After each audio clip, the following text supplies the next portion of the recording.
Hi, I'm Victor Maas, real estate attorney, broker, and investor, but no one really cares. What they care about is that I'm a problem solver. So that's what I do for a living, is solve problems.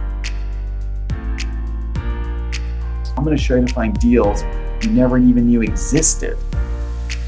Deals are everywhere, but you got to get off your butt. One deal is all it takes to change your life.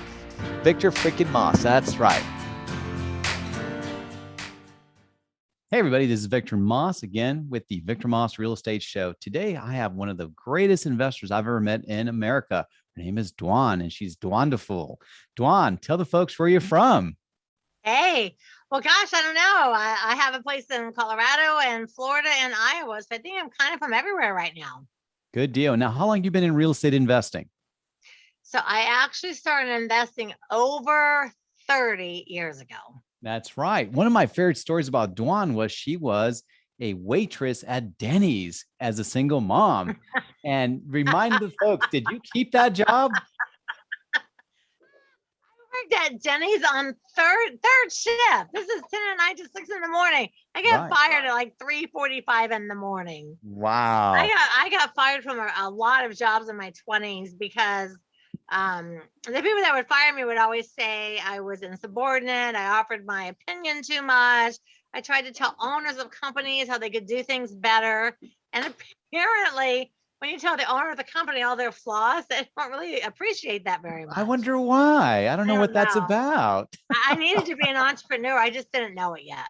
That's exactly, you beat me to the punch. I thought you've always been an entrepreneur, but somehow you got into real estate investing. Now, I think you went to some coaching program or a one-day event. Do you remember that first time you ever got into real estate? Oh, you know what? I did not actually do any of that.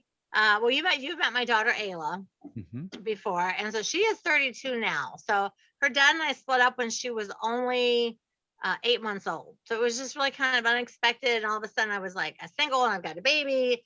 And I actually met some people that were buying houses and rehabbing.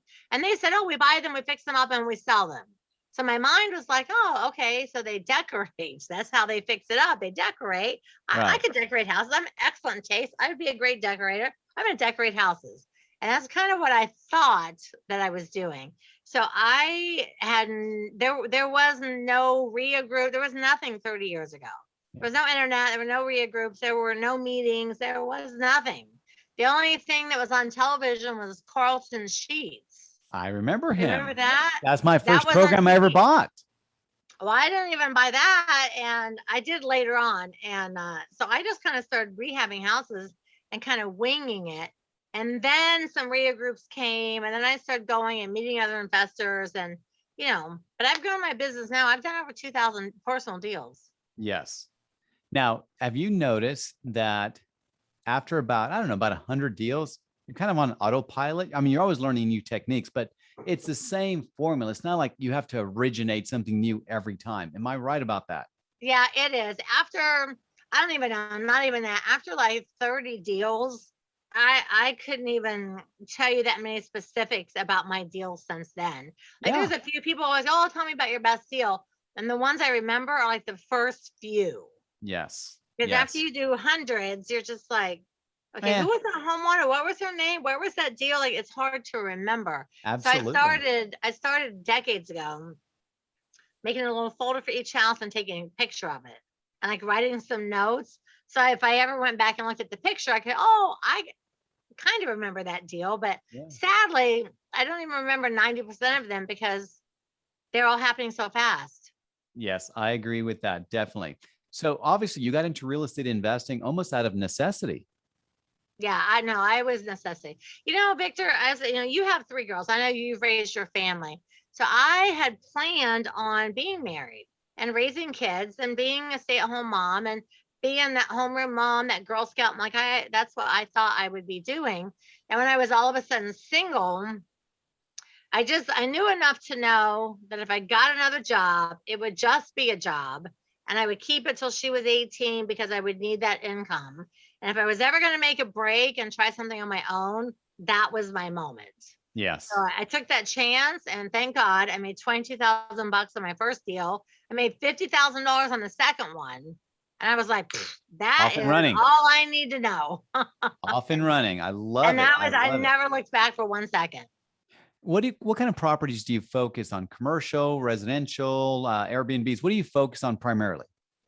Well, normally we buy, I still like to wholesale. I really like to wholesale a lot. So we normally wholesale or rehab single family homes. That's kind of been the bread and butter of my business.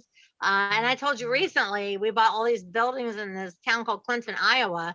So we're literally rehabbing a town and they're all commercial. So I have 20 commercial buildings, including storage units and just the craziness. It's like, oh my gosh, what were we thinking? And you're visiting family in Iowa, which is why you're like, you know what? Let's just buy some commercial buildings while we're here. Correct? That's kind of how it started. Bill's from here. And we kept coming back to his high school reunions. And we would drive down this, and it's a really cute little quaint downtown right on the river. And I was always like, man, this is like a little, like a town that time forgot. Like we should do something. Well, then they found out that they have a full-on city rebeautification program in progress, but nobody was buying any of the buildings that had been sitting empty for decades. So we're like, we know how to rehab. We've done, between the two of us, thousands and thousands of deals. We've done hundreds and hundreds of rehabs. So we're like, you know what? We'll buy a building. And then, Bill, Mr. has to OCD everything. We bought another building, and then we bought 3 more buildings. I was like, oh my God, stop buying buildings. And then we got like 3 more buildings. And then the bank calls and, hey, I've got 2 buildings here. You can have these. We'll just finance them, no money down. And I was like, stop. So we have 20. I'm like, dude, if you buy 1 more building, I swear to God, I'm taking you out. Lock That you is up. all No we can more. do. That is it. But, during the pandemic, because this is a very small town, our whole thing is to join the downtown on regenerating, revitalizing, and people shopping and coming here again. So during the pandemic, we actually opened 4 businesses here in town. I opened an antique mall, a clothing boutique, a little farmer's marketplace, and an event center. And I was like, I have no idea how to run these businesses. I have no idea. I know nothing, but I know that they bring people in. So I hired a really good manager, and we opened up 4 businesses during the pandemic. How's the event center going for you? I've always thought of that as a really good business model. You know what? It's so much better than we thought. We opened it to do like a indoor farmers market type of a thing, because the weather here is, it's like 2,000 degrees or it's 10 below zero, because it's on the river, and it's just, there's like no really in between here. And so we started it just to do like a once a month event. But now every single weekend, like the bridal company is doing some event this weekend, and there's just all these things that I would never even think of, are just renting that building like crazy. So it's shocking to me how many people are lined up every weekend to rent this center from us. It's like, wow, okay. I thought it was going to be like our own kind of little events, and it is blowing up. We have like 10 events the next 10 weekends. Wow. And any one of those could pay your mortgage, any one of those events. Isn't that crazy? Yeah. And the mortgage payment on that building is like $800. Oh my God. It's so low. We bought this building for like 40 grand. I mean, it was an old furniture store. So it was big, laid out old furniture store, but it had been sitting empty for a decade. Wow. So we bought it, and something, we bought the building, and part of it was kind of blocked off. And so when we got to that building and we tore this wall out, we found out there's another space on the end, and there's 2 apartments upstairs. Oh my We goodness. didn't even know they were in the building. It's like, oh my God, we have another space, 2 apartments. I mean, they need work. And this massive, like 15,000 square foot building, we paid 40 grand for that building. Wow. It's crazy. Wow. It's crazy. So next question is very important to our listeners and those reviewing this. Where do you get the capital to do most of your deals? So if we're wholesaling, as you know, you can just get the homeowner under contract, give them a $10 deposit, and you can flip the house. Yep. So that's why I like wholesaling, because everybody can do that, and everybody's got $10 to make a contract be secure. Now, when we do like these buildings, some of them, of course, we bought cash. Some of them we did finance. So we use private money lenders hard money lenders, I guess, private money lenders. We had quite a few people owner finance their. I was like, hey, if you want me to buy your building, you got to owner finance it to me.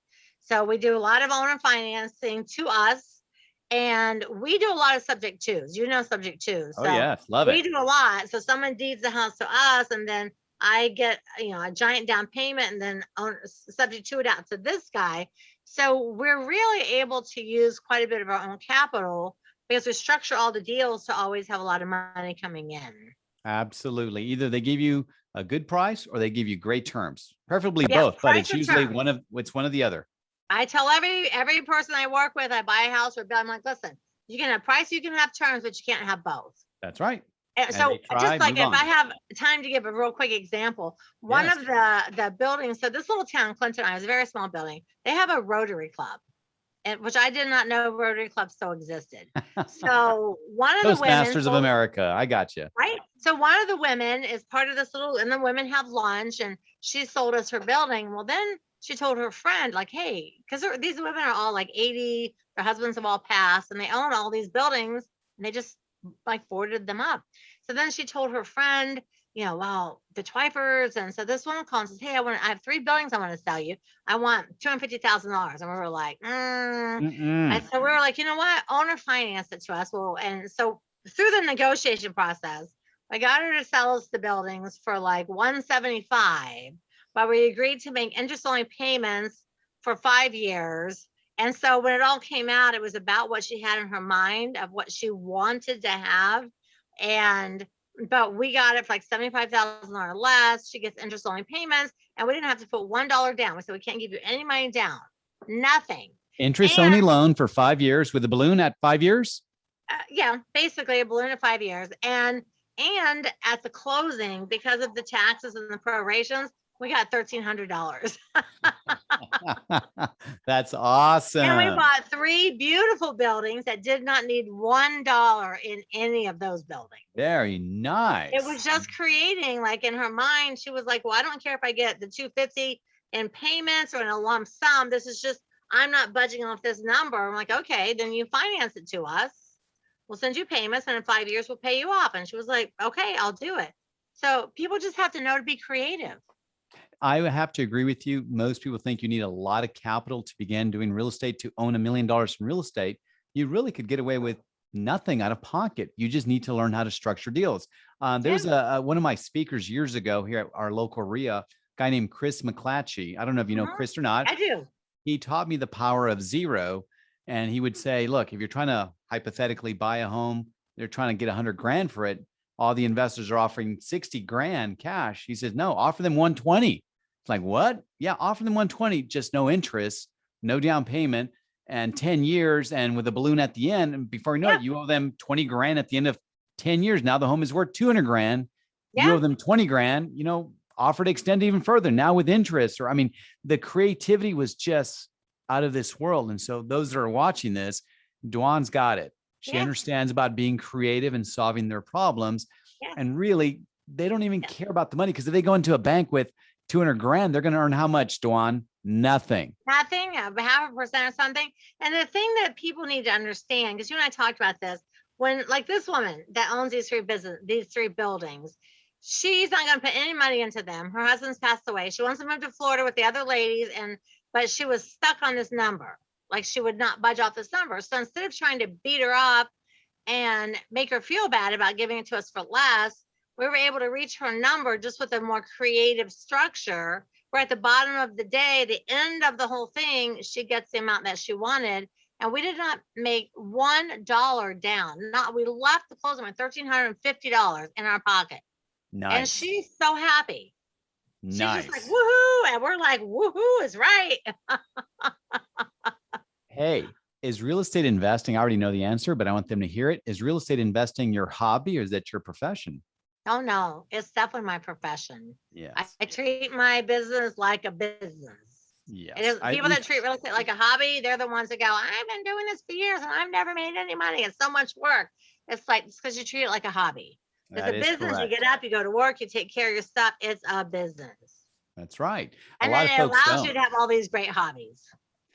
If you do your business, then you get to have the hobbies. You can't do the hobbies and have your business. There's no Right. freaking way. No, I- you got to treat it like a business. People don't treat real estate. I don't know. A lot of people, well, you know this. A lot of Yeah. people, they're just like, oh, I'm going to close a couple deals a year and kind of like, here and there, sort of part time. And then they wonder why they're not successful. Do you have any advice for brand new real estate investors? I'm talking somebody who's never done a deal. What's the best advice you could offer them?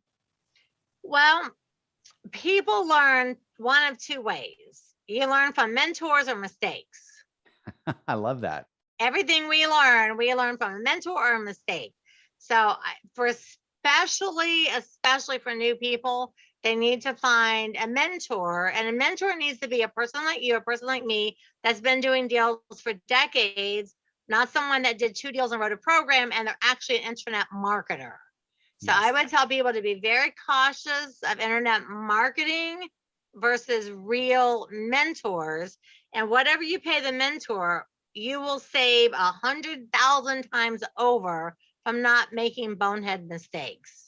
Absolutely. I was a brand new lawyer for 2 years, wasn't making the kind of money I wanted to make. And I met a mentor in Houston. I'm in San Antonio, who had done over 2,000 deals at that time. The guy barely got out of high school. And I learned how to make more money, real money in the real world from the guy barely got out of high school who had been doing this for over 20 years than I did from any law professor who taught me theoretical crap, but didn't really teach me how to make money in real life. And no matter how much we hate to admit this, money is very important. We have to take care of our families. We want to take trips. We want to provide for our future. It takes money. And so real estate investing is where it's at for me and for you. And we both had mentors who taught us how to do this game. Yeah. Money makes the world go round. So whether you love it or hate it, you still need it. And by the way, just because you have a mentor does not mean you won't make mistakes. It's just less mistakes. Less. Yeah, because my learning curve, like it took me 10 entire years in bed. My goal was always to make $1 million in a calendar year. And it took me 10 years to be able to do that because no one was teaching me. And I was making mistakes, and I was getting houses that needed way more rehab than I could actually do. And I was still making like hundreds of thousands. I could never crack that $1 million. And then now I have students that, because they have guidance, I've had so many students that cracked that in the first 12 months. And I'm just like, dang, I wish I would have had me 30 years ago. Because I've had so many people do it. And I'm just like, oh my God, look how much money you made. Yes. I've known you and Bill have put on some coaching programs out there. I remember my first recollection of you years ago, 20 years ago, was that you were doing short sales. That was like your big thing.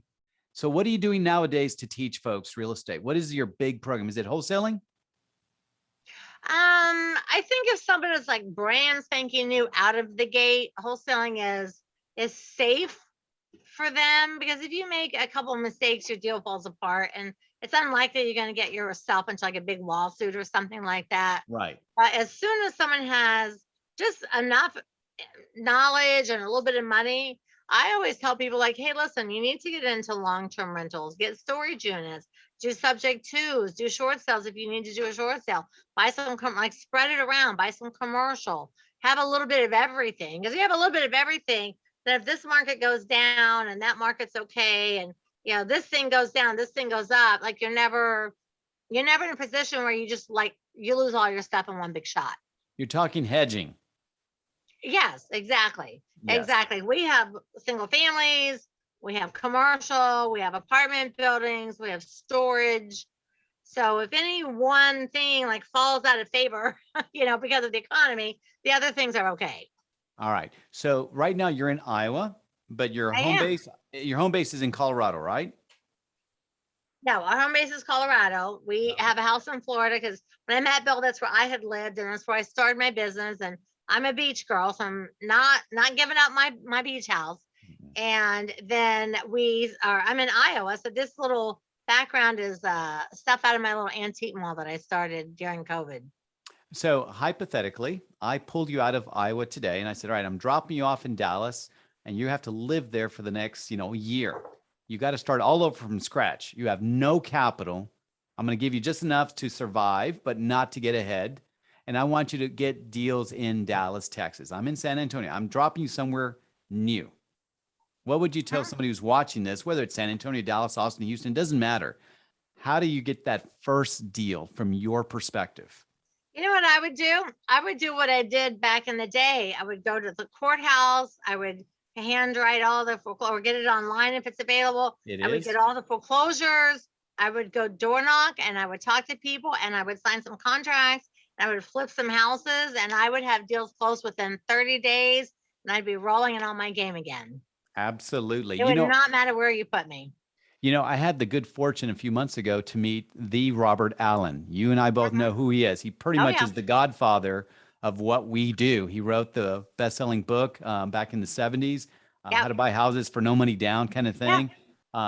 But it's so funny what you just said about, you know, diverse your investments. It's exactly what he preached. And I really had a chance to sit one-on-one with him. And it was a beautiful life experience for me. Nobody knows who he is because, you know, he's in the 70s, but you and I know who he is. I know Robert Allen. I've read everything from him. Yeah. But he had this thing back in the day, and this is back in the 80s, where some news reporter challenged him to put, I remember, put his money where his mouth is. So they dropped him off in San Francisco. And I don't know if it was 2 or 3 days, whatever it was, he was able to flip a contract to make a quick, like 20 grand back in the day.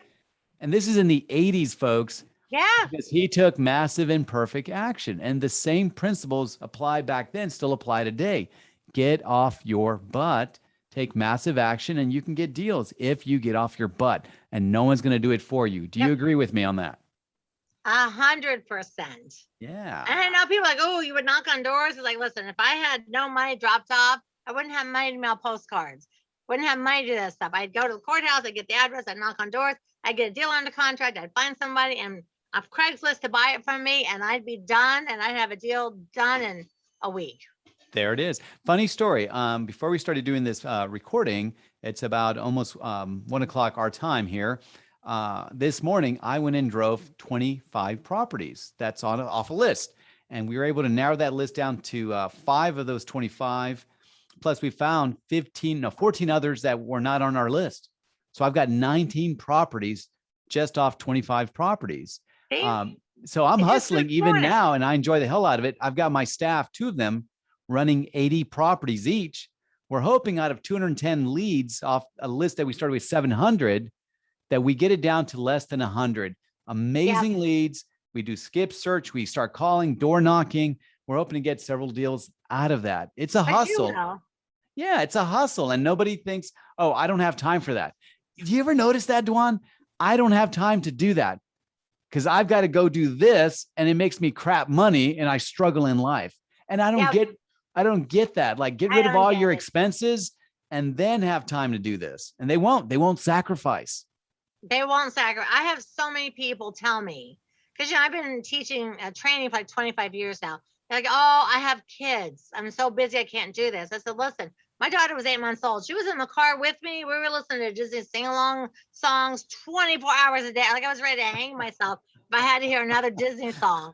They kept her entertained. I'm like, she went with me. I knocked on doors. I dragged her to closing. She went to my rehab. I took her with me. I did it because I have a child. I'm not letting the kids or whatever be the excuse. So people need to stop making excuses and figure out what's their why. And if their why is strong enough, they'll do it. And if it's not, they'll just do, like you said, they're like, oh, I don't have time. I have this, I have that. I'm a soccer coach, blah, blah, blah, blah. And it's like, if you would do this, you'd have so much more time for everything else. I have a sister. She had just had a 2-year-old. She calls me one day. She's in Fort Worth, says, I am struggling mightily. I have no money coming in. In fact, I had a part-time job making $13 an hour, and the guy stiffed me. This doctor stiffed me on my last paycheck. I'm at my wit's end. My husband's working, but he doesn't make that much. Can you and I work deals together in Fort Worth? And I said, why even Fort Worth? Just do them for me in San Antonio. I'll show you what to do. It's all online. The foreclosures, find the owners. Here's how you find them. Make phone calls, set up appointments for me. And in one calendar year, we did 9 deals from her laptop and a cell phone, 9 deals that brought in over $400,000 in revenue just from her. See, that people don't think They always say it's got to be in my backyard. I don't live in a good area. My area doesn't have enough deals. I live in a small town. It's like, do you have a computer? Doesn't matter where you live. Literally, it doesn't matter where you live now. You can get a cell phone with a local number for markets that you want to work in.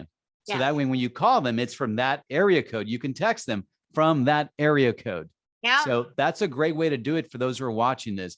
Anyway, that's it. Let me get to some final stuff here, Dwan. Okay. Tell everybody about your podcast.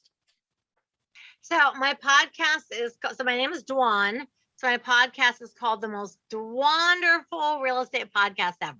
So I thought I would have some fun and like dye my hair pink and, do a play on my name. And it's really great. We just cracked 200 episodes. We are in 35 countries. It's really amazing. But basically, I interview really cool people like you. And on the days when I'm not interviewing people, I teach in increments how to become a successful real estate investor. And I cover all the real deal stuff, like, the 40 dumpsters and the hoarders. And I cover all the real deal stuff that I've done in my last 30 years because, shoot, man, I could podcast for 200 years and not cover the same thing. There's so many nuances to what we do. Dwan has one of the most inspirational stories to me because she basically was a single mom and she got out with her life and made something of herself. And I think you realize that, hey, stuff happens to everybody.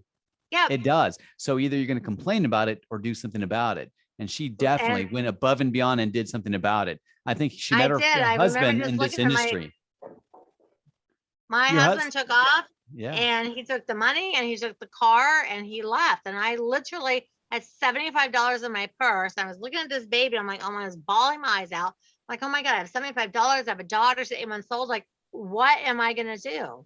Yeah. And I didn't even think like, I got to get a job. I thought, you know what? This is my chance. If I start a business and I fail, I can get a job. If I get a job, I'll stay in it until she's raised and then I'll be 50. And then I probably won't ever start a business. So I thought, okay, if I, worst case, I don't make it, but best case, I have this amazing life and this child has this amazing life. And I went for the amazing life option. Abso-freaking-lutely. And Abso-freaking-lutely. And it worked. She has had an amazing life. My child, before she even grew up, had been to like 75 countries. She's been all over the place. We had Disney. I lived in Florida. We had Disney passes. Every like third weekend we went to Disney. Like she had this crazy like princess life. And then of course, I met Bill and then we merged all the kids and became 5. And our kids hardly even went to school. We hired a tutor. We took them with us and we traveled everywhere. Beautiful life. You scripted your own beautiful life. That's a wonderful thing. Hey, Dwan, your podcast, how do they watch it? How do they get to it? Oh, it's any single place where podcasts are at. It's everywhere. It's the most wonderful real estate podcast ever. It's on every single podcast media that there is. So and anywhere they go, they type it in. And my website is dwanderful.com. There it is. Do you have any final notes for our viewers? Well, I think the main thing for people is to just, and I know it sounds easy, like to tell people to take action. I think people need to stop overthinking and stop with the what if, because the what ifs will keep you from doing anything in your life, just anything at all. Getting in a relationship, what if I get in a relationship and it doesn't work out because my last 5 didn't? So what ifing will basically halt you in your tracks in your whole life. So just throw that out the window and just say, you know what if it works?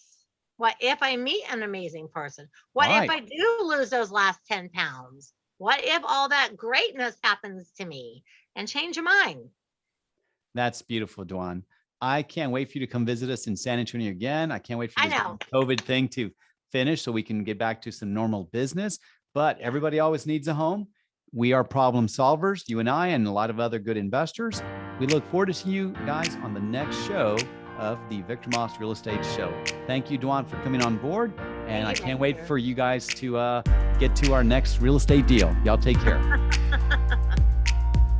As always, thank you for watching. For more real estate investment and legal real estate content, please subscribe to our channel. Please follow me on social media, which you can find linked in the description below. Don't forget to visit thevictormaas.com where you can register for coaching and my future events. To listen to the podcast, please search for The Victor Maas Real Estate Show wherever you link to podcasts. Also, link below. Until next time, this is Victor Maas signing off. Take care.